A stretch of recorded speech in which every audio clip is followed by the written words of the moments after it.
इनका हमने कल सुबह पिनाइल इम्प्लांट किया है, लगभग 30 घंटे हो गए हैं।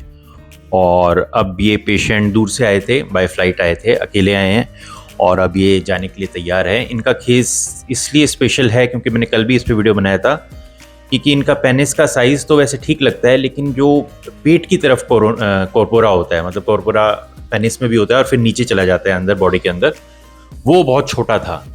तो लकीली इन्होंने इंडियन पिनाइल इम्प्लांट को चूज़ किया हुआ था। तो ये बड़ा अच्छा है इंडियन पिनाइल इम्प्लांट के बारे में कि उसको बहुत मॉडिफाई कर सकते हैं, छोटा मोटा लंबा किसी भी तरह से। तो उस तरह से हमने इनको उसको कॉर्पोरा के साइज़ के हिसाब से टेलर करके इनको डाल दिया। पेशेंट को किसी तरह का पेन हो रहा है अभी आपको?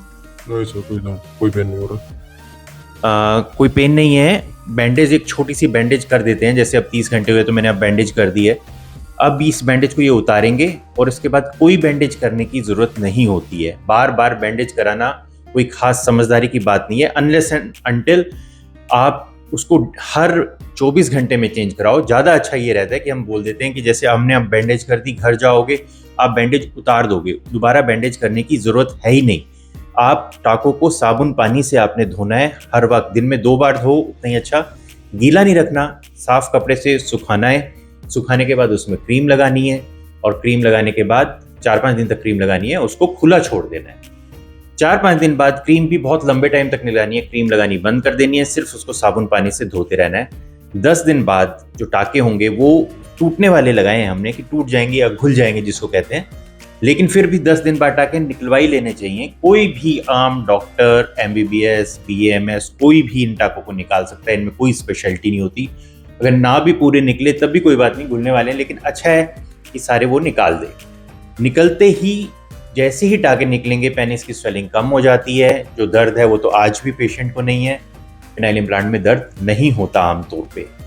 और पेशेंट का आराम से अकेले आए हैं, आज रात या अर्ली मॉर्निंग कल फ्लाई करके वापस चले जाएंगे। ये कितने सालों से आपको समस्या चल रही थी?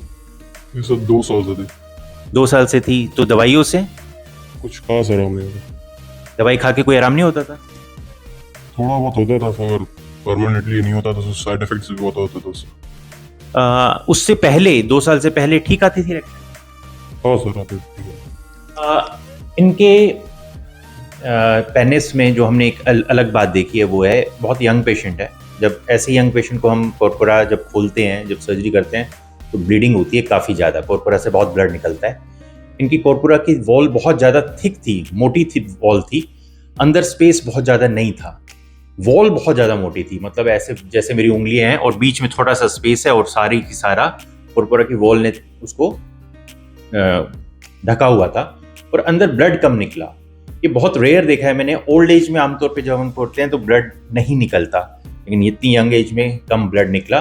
तो अच्छा हुआ कि आपने इम्प्लांट कराया, क्योंकि अगर आप दवाई या पी शॉट या शॉक वेव पे रहते तो इसमें इरेक्शन नहीं आ सकता था।